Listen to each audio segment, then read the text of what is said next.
Hello everyone, welcome to learning science. आज का हमारा टॉपिक है डेंसिटी ऑफ स्टेट्स, जिसको हम डीई के साथ डिनोट करते हैं। सबसे पहले हम न्यूमेरिकल को करेंगे कॉपी पर, फिर उसके बाद बुक में देखेंगे। डेंसिटी ऑफ स्टेट्स को हम डिनोट करते हैं कैपिटल डीई के साथ। Number of quantum states per unit energy rate को हम कहते हैं density of states. Quantum state आपको पता होगा N1, N2, N3 जो होता है उसी को हम क्वांटम स्टेट कहते हैं। उसका नंबर डिवाइडेड बाय एनर्जी के रेंज को हम कहेंगे density of states. Each quantum state contains 2 electrons. Her quantum state में जो है 2 इलेक्ट्रॉन्स होता है, इसलिए डेंसिटी ऑफ स्टेट जो है 2 इंटू dn अपॉन de के बराबर होगा, क्योंकि हर क्वांटम स्टेट में हमारे 2 इलेक्ट्रॉन्स है तो डबल बन जाएगा। हमें पता है कि जो एनर्जी है वो बराबर होता है h क्रॉस का square divided by 2m n pi divided by l के होल स्क्वायर के। तो अगर हम इसी एनर्जी को डिफरेंशिएट करें विद रिस्पेक्ट टू n, तो यहाँ पर h क्रॉस स्क्वायर 2m जो है वो कांस्टेंट है, उसका डिफरेंशिएशन नहीं होगा। और ये जो ब्रैकेट के अंदर टर्म है वहाँ पर n प्रेजेंट है तो उसका डिफरेंशिएशन होगा। हमें मिलेगा 2n पाई upon l। x power n का डिफरेंशिएशन होता है nx पावर n माइनस 1, उसी को हमने लिखा है, ठीक है। फिर उसके बाद x का हमें अलग से डिफरेंशिएट करना है। ये जो ब्रैकेट के अंदर टर्म है उसका अलग से डिफरेंशिएट करना है। पाई अपॉन एल कांस्टेंट होगा, उसको यूं ही लिखेंगे। n का differentiation with respect to n जो है वो 1 होता है, ठीक है। यहाँ पर जो फॉर्मूला अप्लाई हुआ है वो है Cx। अगर हमारे पास है C कांस्टेंट है तो यहाँ पर कांस्टेंट यूं ही रहेगा, डिफरेंशिएशन जो है x का होगा। वही चीज हमने यहाँ पर किया है। यहाँ पर 2 और 2 जो है वो कैंसिल हो जाएगा, बचेगा यहाँ पर h cross square pi square n divided by ml का स्क्वायर। l इंटू l का स्क्वायर होता है और यहाँ पर पाई इंटू पाई का स्क्वायर होगा।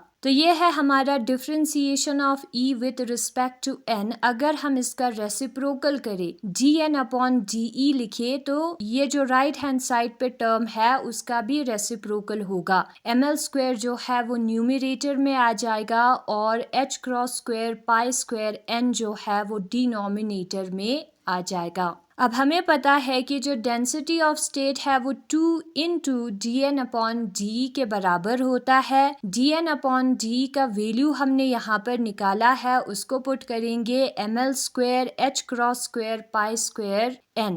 2 ml स्क्वायर को एक साथ लिखते हैं और डिवाइड में जो टर्म बचता है उसको भी हमें लिखना है। यहाँ पर 1 अपॉन n को हम अलग से लिखेंगे, क्योंकि 1 अपॉन n का वैल्यू हम अलग से पुट करेंगे, ठीक है। ये जो एनर्जी वाला इक्वेशन है उसको हमें कंसिडर करना है, उसमें हम निकालेंगे 1 अपॉन n का वैल्यू, इस इक्वेशन से निकालेंगे। 2ml स्क्वायर को अगर हम इस साइड लेकर जाएंगे तो वो इनटू में आ जाएगा, तो हमें मिलेगा 2ml square E is equal to h cross square n square pi square. फिर उसके बाद हम h क्रॉस स्क्वायर और पाई स्क्वायर को डिवाइड में लेकर जाएंगे तो हमें मिलेगा n square is equal to 2ml square E divided by h cross square pi square. अब n के स्क्वायर का अगर हम साइड चेंज करेंगे तो वो बन जाएगा अंडर रूट। अंडर रूट को हम होल पावर 1 अपॉन 2 करके लिख सकते हैं। तो ये जो राइट हैंड साइड पे टर्म है उसके पावर में 1 अपॉन 2 आएगा। अब यहाँ पर l स्क्वायर h स्क्वायर और पाई स्क्वायर का अगर हम अंडर रूट निकालेंगे तो l h पाई हमें मिलेगा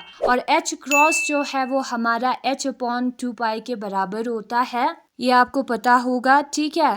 l स्क्वायर, किसी स्क्वायर वाले नंबर का अगर हम अंडर रूट करेंगे तो वही नंबर आ जाता है, l आ जाता है। 2 और 1 अपॉन 2 में 2 कैंसिल हो जाएगा, ठीक है। तो ये जो स्क्वायर वाले टर्म है वो अंडर रूट के बाहर आ जाएंगे, बचेगा यहाँ पर 2me का पावर 1 अपॉन 2, यानी कि 2me का अंडर रूट। नाउ अगर हम n का रेसिप्रोकल करें 1 अपॉन n लिखे तो जो टर्म न्यूमरेटर में है वो डिनोमिनेटर में आ जाएगा और जो टर्म डिनोमिनेटर में है वो न्यूमरेटर में आ जाएगा। ठीक है, जो टर्म ऊपर है वो नीचे आ जाएगा और जो टर्म नीचे है वो ऊपर चला जाएगा रेसिप्रोकल करने पर। तो 1/n जो है वो हमारा बराबर होगा h cross pi divided by l और 2m e⁻² 1/2 जो है वो नीचे आ जाएगा। ठीक है, रेसिप्रोकल किया है यहाँ पर हमने, तो इसको हमने नीचे लिख दिया।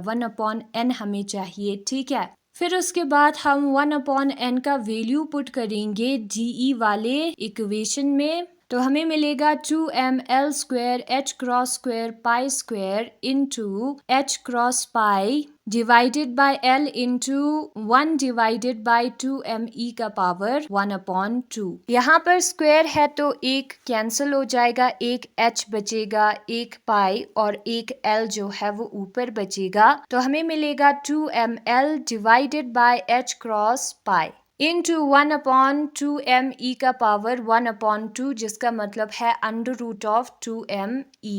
ना हम 2m को थोड़ा सॉल्व करेंगे। ठीक है, यहाँ पर ये जो 2m है उसके पावर में 1 है, 1 को हम नहीं लिखते, और ये जो 2m है उसके पावर में 1/2 है, उसको अगर हम ऊपर लेकर जाएंगे तो -1/2 बन जाएगा। यहाँ पर नीचे लाने पर माइनस इसलिए नहीं बना है क्योंकि हम खुद डिवाइड कर रहे हैं, 1/n निकाल रहे हैं। बाकी सारे टर्म यूं ही बचेंगे, e का पावर 1/2 बचेगा। और यहाँ पर होगा when the bases are same powers are added 1 plus minus 1/2, plus into minus minus होता है, यानी कि 1 minus 1/2 जो कि हमारा बराबर है 1/2 के। 1 में से हाफ निकालेंगे तो 1/2 ही बचेगा। ठीक है, तो यहाँ पर आएगा 2m का पावर 1/2 और डिवाइड में e का पावर 1/2, जिसको हम एक साथ लिख सकते हैं, यानी कि 2m डिवाइडेड बाय e का होल पावर 1/2। तो ये है हमारा डेंसिटी ऑफ स्टेट, जिसमें हमें पता लग रहा है कि जो हमारा डेंसिटी ऑफ स्टेट है वो इनवर्सली प्रोपोर्शनल है e पावर 1/2 के। DE अगर इंक्रीज हुआ तो e जो है वो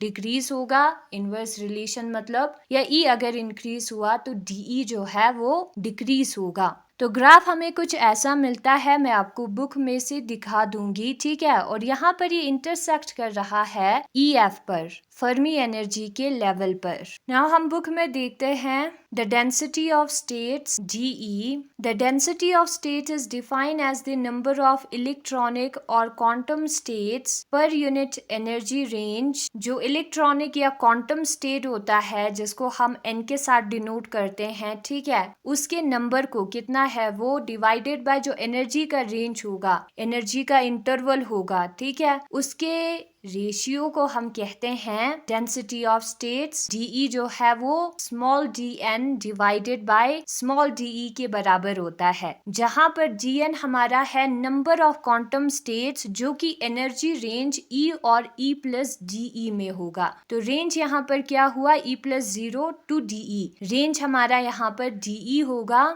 और Gn हमारा क्वांटम स्टेट्स का नंबर है। अब हमें पता है कि हर क्वांटम स्टेट में 2 इलेक्ट्रॉन्स होता है, तो एक्चुअल डेंसिटी स्टेट जो है वो इस टर्म इंटू 2 के बराबर होगा, यानी कि dn अपॉन de इंटू 2 के बराबर होगा। एनर्जी का वैल्यू हमने पहले निकाला था, इस पर मैंने वीडियो बनाया है। फिर उसके बाद इस एनर्जी को हमें डिफरेंशिएट करना है विद रिस्पेक्ट टू n। तो यहाँ पर ये कांस्टेंट है, यू ही रहेगा। इसका डिफरेंशिएशन होगा जो कि बराबर है 2n पाई है यहाँ पर डिवाइडेड बाय l के। फिर उसके बाद जो ब्रैकेट के अंदर टर्म है उसका डिफरेंशिएशन होगा जो कि है pi upon l with respect to n। ठीक है, यहाँ पर 2 और 2 कैंसिल, ये पाई है, पाई इंटू पाई, पाई का स्क्वायर होगा, तो हमें मिलेगा differentiation of e with respect to n इतना। फिर अगर हम उसका रेसिप्रोकल करेंगे तो ऊपर वाले टर्म को नीचे लिखना है, नीचे वाले टर्म को ऊपर लिखना है, इतना हमें मिलेगा। डेंसिटी ऑफ स्टेट जो है वो 2 इंटू dn अपॉन de के बराबर है, तो 2 से हमें इंटू भी करना है। इस वाले इक्वेशन का यूज करके हम 1 अपॉन n का भी वैल्यू निकाल सकते हैं। सबसे पहले तो हमने एच स्क्वायर, पाई स्क्वायर और एल स्क्वायर को अंडर रूट से बाहर निकलता है, ठीक है। स्क्वायर और अंडर रूट कैंसिल हो जाएगा, एच पाई अपॉन एल आएगा और 1 अपॉन एन का वैल्यू ऊपर हमने पुट किया तो डी हमें मिला इतना। 2m को भी हमें सॉल्व करना है, 2m पावर 1 और 2m पावर 1 अपॉन 2 जो कि डिवाइड में है, तो डेंसिटी ऑफ स्टेट हमें इतना मिलता है। और ये जो फिगर है वो यहाँ पर दिखाया है, density of state y axis पर है, एनर्जी हमारे x एक्सिस पर है। और ये फिगर हमें बता रहा है कि सारे states up to Fermi level जो है वो फिल्ड है 0 केल्विन में, ठीक है। फर्मी लेवल तक सारे डी जो है वो फिल्ड है, फिर उसके बाद डी का वैल्यू नहीं है, यहाँ पर इंटरसेक्ट हो रहा है फर्मी लेवल के बाद। एक्स एक्सिस के करीब में, ठीक है, डिक्रीज वाले वैल्यू में हमारा पीक है ग्राफ का, एंड जैसे ही एक्स इंक्रीज होता जाता है डेंसिटी ऑफ स्टेट डिक्रीज होता जाता है। आप ग्राफ यहाँ से भी बना सकते हो, ठीक है। यहाँ पर दिया है variation of density of electronic states with energy for 1 dimensional metallic crystal at 0 kelvin. 0 kelvin में all the states up to Fermi level जो है वो फिल्ड होता है, ये हमें पता है, फर्मी लेवल के ऊपर एम्प्टी होता है, ठीक है। यही है आज का टॉपिक। Thanks for watching.